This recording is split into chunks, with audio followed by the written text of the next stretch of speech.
பிரசங்கி அதிகாரம் 7. பரிமள தைலத்தை பார்க்கிலும் நற்கீர்த்தியும் ஒருவனுடைய ஜனன நாளை பார்க்கிலும் மரண நாளும் நல்லது. விருந்து வீட்டுக்கு போவதிலும் துக்க வீட்டுக்கு போவது நலம். இதிலே எல்லா மனுஷரின் முடிவும் காணப்படும்.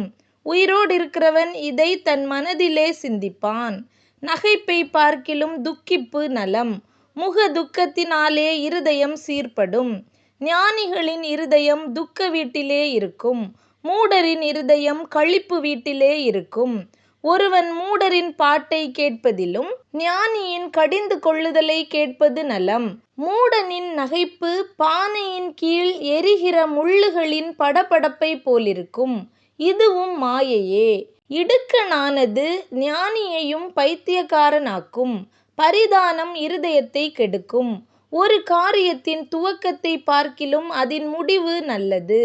பெருமை உள்ளவனை பார்க்கிலும் பொறுமை உள்ளவன் உத்தமன். உன் மனதில் சீக்கிரமாய் கோபங்கொள்ளாதே. மூடரின் நெஞ்சிலே கோபம் குடிகொள்ளும். இந்நாட்களை பார்க்கிலும் முன் நாட்கள் நலமாயிருந்தது என்று சொல்லாதே.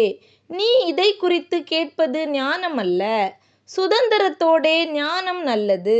சூரியனை காண்கிறவர்களுக்கு இதனாலே பிரயோஜனம் உண்டு. ஞானம் கேடகம், திரவியமும் கேடகம். ஞானம் தன்னை உடையவர்களுக்கு ஜீவனை தரும். இதுவே அறிவின் மேன்மை. தேவனுடைய செயலை கவனித்துப் பார். அவர் கோணலாக்கினதை நேர்மையாக்கத்தக்கவன் யார்? வாழ்வு காலத்தில் நன்மையை அனுபவித்திரு. தாழ்வு காலத்தில் சிந்தனை செய். மனுஷன் தனக்கு பின் வருவதொன்றையும் கண்டுபிடியாதபடிக்கு தேவன் இவ்விரண்டையும் ஒன்றுக்கொன்று எதிரிடையாக வைத்திருக்கிறார். இவை எல்லாவற்றையும் என் மாயையின் நாட்களில் கண்டேன். தன் நீதியிலே கெட்டுப்போகிற நீதிமானும் உண்டு. தன் பாவத்திலே நீடித்திருக்கிற பாவியும் உண்டு. மிஞ்சின நீதிமானாயிராதே. உன்னை அதிக ஞானியும் ஆக்காதே. உன்னை நீ ஏன் கெடுத்து கொள்ள வேண்டும்? மிஞ்சின துஷ்டனாயிராதே. அதிக பேதையுமாயிராதே. உன் காலத்துக்கு முன்னே நீ ஏன் சாக வேண்டும்? நீ இதை பற்றி கொள்வதும் அதை கைவிடாதிருப்பதும் நலம். தேவனுக்கு பயப்படுகிறவன் இவைகள் எல்லாவற்றினின்றும் காக்கப்படுவான். நகரத்தில் உள்ள 10 அதிபதிகளை பார்க்கிலும் ஞானம் ஞானியை அதிக பலவானாக்கும். ஒரு பாவமும் செய்யாமல் நன்மையே செய்யத்தக்க நீதிமான் பூமியில் இல்லை. சொல்லப்படும் எல்லா வார்த்தைகளையும் கவனியாதே. கவனித்தால் உன் வேலைக்காரன் உன்னை நிந்திப்பதை கேள்விப்பட வேண்டியதாகும்.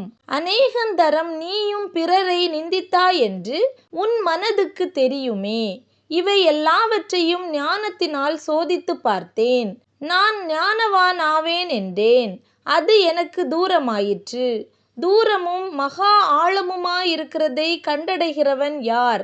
ஞானத்தையும் காரண காரியத்தையும் விசாரித்து ஆராய்ந்து அறியவும் மதிகேட்டின் ஆகாமியத்தையும் புத்தி மயக்கத்தின் பைத்தியத்தையும் அறியவும் என் மனதை செலுத்தினேன். கண்ணிகளும் வலைகளுமாகிய நெஞ்சமும் கயிறுகளுமாகிய கைகளுமுடைய ஸ்திரீயானவள் சாவிலும் அதிக கசப்புள்ளவளென்று கண்டேன். தேவனுக்கு முன்பாக சற்குணனாயிருக்கிறவன் அவளுக்கு தப்புவான். பாவியோ அவளால் பிடிபடுவான். காரியத்தை அறியும்படிக்கு ஒவ்வொன்றாய் விசாரணை பண்ணி இதோ இதை கண்டுபிடித்தேன் என்று பிரசங்கி சொல்லுகிறான். என் மனம் இன்னும் ஒன்றை தேடுகிறது. அதை நான் கண்டுபிடிக்கவில்லை. 1000 பேருக்குள்ளே ஒரு புருஷனை கண்டேன். இவர்கள் எல்லாருக்குள்ளும் ஒரு ஸ்திரீயை நான் காணவில்லை. இதோ தேவன் மனுஷனை செம்மையானவனாக உண்டாக்கினார். அவர்களோ அநேக உபாய தந்திரங்களை தேடிக்கொண்டார்கள். இதை மாத்திரம் கண்டேன்.